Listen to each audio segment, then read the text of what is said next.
And Putin stepping off the plane, bringing him to China, as many call it, the pivot to China, necessary here? Well, Russia is clearly going to cozy up more to China, especially since what's happened in Crimea. But it isn't going to be some sort of warm and fuzzy relationship. It's a pragmatic realignment, both for China and for Russia. They have mutual interest in redesigning the global political architecture so that it's going to be a multipolar world. But they are also watching each other as they dance. I mean, historically, China and Russia's relationship, the Soviet Union relationship, you know, not having these two as partners, in fact, adversaries. And now, economically, it seems that they are necessary bedfellows. Yes, well, throughout China and Russia and the previous Soviet Union, they had cyclical relationship. They quarreled and they get back together and they quarrel. But we're likely to see a period where Russia and China will cooperate more with each other in trade. But that's also a two-edged sword because Central Asia, which traditionally is Russia's sphere of influence, well, China is becoming more and more influential there. In fact, 4 of the 5 stands is doing more trade with China than with Russia.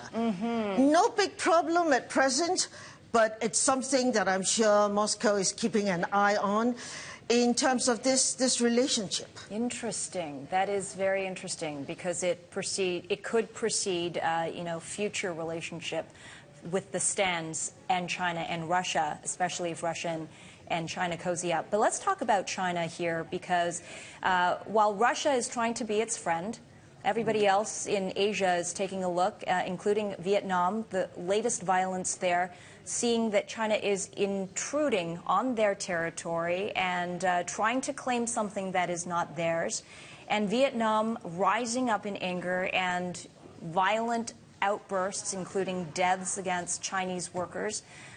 What does that mean for China's future role in this region? I think China believes still that money talks.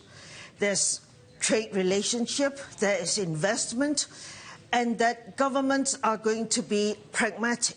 At the end of the day, they weigh this and they weigh that, like the Philippines, you know, rotting bananas on the dockside when they've had a quarrel. So we'll go for international arbitration instead of slugging it out with each other. But Vietnam is slightly different because the Paracels has a history.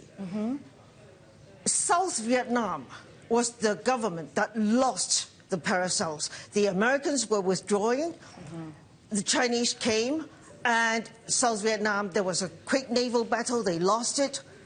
North Vietnam, at the time, sort of stood on the sidelines. Well, now the country's united, you're the government of the entire people. You've got to be seen to be protecting the national interest. They would be happy, I suppose, to keep one eye closed if the status quo was kept, but the status quo wasn't kept. What does this mean for foreign investors looking at Vietnam? Does this mean cause for concern about investing new dollars in Vietnam? Absolutely not. In fact, it's a very good thing because the riots over the past week is not a genuine, spontaneous expression of public indignation. That would be a worry. Vietnam is a communist country. It's tightly controlled. When you allow people to do that, it's with the government's understanding, if not, you know, approval at the back of it. So, okay, they messed up, governments do. You know, hey, this is Taiwanese, not Chinese. Right. So I don't think there's any intention to scare off the non-Chinese investment. The message is to China, don't mess with us. So this week there's going to be a lot of serious sweet talking to foreigners saying, hey, don't worry, we weren't after you at all. It's really a message to China instead.